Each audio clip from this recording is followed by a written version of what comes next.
Good morning, Dr. Gary here. On the road, we are nationwide dental practice brokers.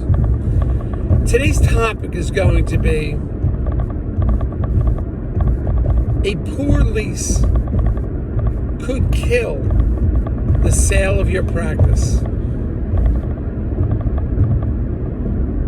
So we're going to get into that today. Anyway, we've been doing this for 12 years as dental brokers nationwide. I was a dentist for 25 years. We presently have 10 employees, and we're involved in selling practice in 26 states now. We're growing all the time. We have 2 CPA accountants, 1 marketing director, an operations director, and 5 development acquisition people. So we constantly are growing and here to help you in any way we can. Everything you're about to hear is for entertainment purposes. It is not legal or business advice. We're available to you 363 days a year, and we take off Christmas and Easter.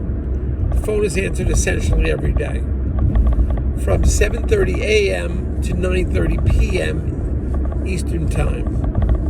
Our phone number is 201-663-0935. Our email is dentalpracticeguide.com. Now, if you are thinking about selling to a DSO, please call us because they'll pay our commission, and based on certain criteria, we can sometimes get your legal fees reimbursed upon successful closing.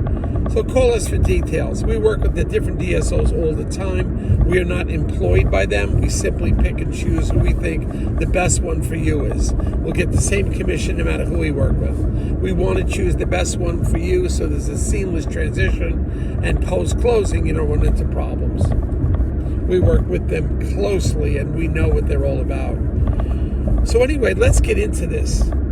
You know, I've been doing this for 12 years. I can't tell you how many dentists are on a month-to-month lease.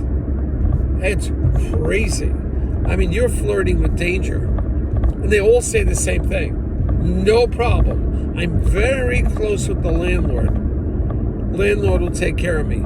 Yeah, that sounds great.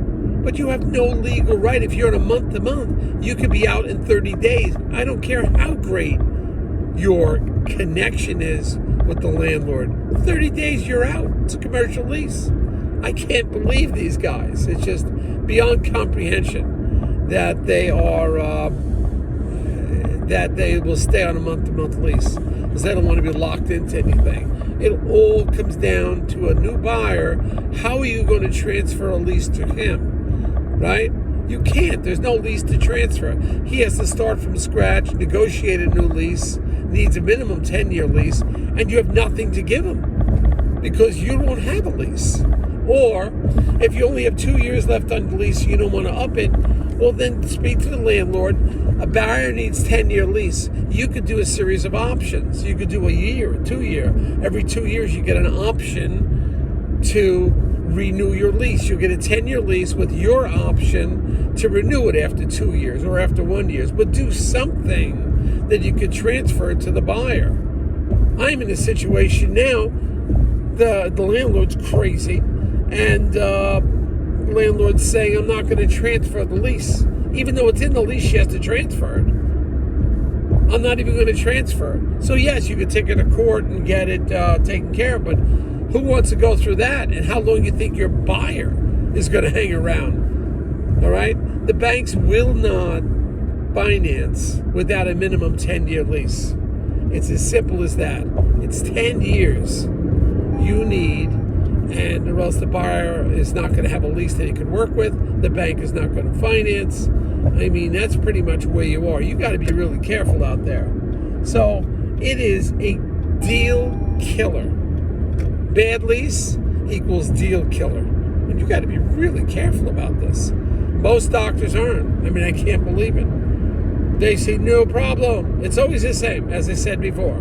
The landlord and I have a very close relationship. What happens when the landlord dies? His estate takes over, or his kids want to sell it. Do you think your relationship with the landlord has anything to do with this point? Forget it. So please be aware of this. A poor lease will kill your deal.